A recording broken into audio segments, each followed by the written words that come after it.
তার কোনো সন্ধান মেলেনি। একজন দিদিমণি, কি বলবেন, কি ব্যবস্থা নিচ্ছেন প্রশাসনের সঙ্গে? দেখুন, দিদি আমাদের সবার প্রিয়। আমাদের বাচ্চাবেলা থেকে খেলাতেন, নিজেও খেলতেন, ফুটবল খেলতেন। তাই সরিষা গ্রামের সবচেয়ে প্রিয় দিদি বলে আমরা মানি। হঠাৎ এই ধরনের ঘটনা শুনে আমরা ধীরাজদার কাছে ছুটে আসি এবং জানতে চাই দিদির পরিস্থিতি।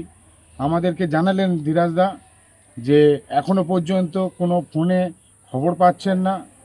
সেই জন্য আমরাও খুব চিন্তিত এবং খবর পেয়েছি কি একটা সংস্থা থেকে গিয়েছিলেন দিদি, চলো যাই।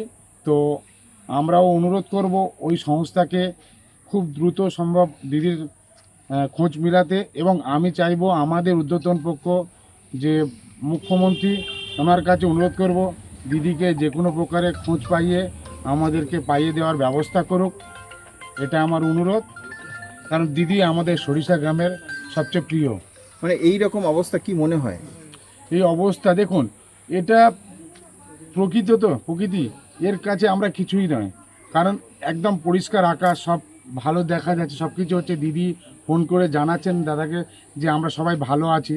তারপরে এই ধরনের ঘটনা খুব মর্মান্তিক। আর আমরা যা দেখেছি টিভিতে বা ইউটিউবে যা দেখেছি, খুব ভয়ঙ্কর দৃশ্য, যে দৃশ্য বর্ণনা করা যাবে না। এখন তো যোগাযোগ হচ্ছে না তো। এখনও তো যোগাযোগ হচ্ছে না, বা যোগাযোগ করার আমাদের চেষ্টা চলছে।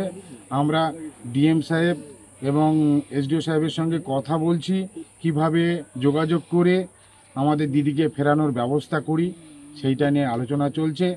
আর যতক্ষণ না ফেরানোর চেষ্টা হচ্ছে আমরা ছাড়বো না, আমরা সবাইকে জানাবো এবং ফেরানোর ব্যবস্থা করব।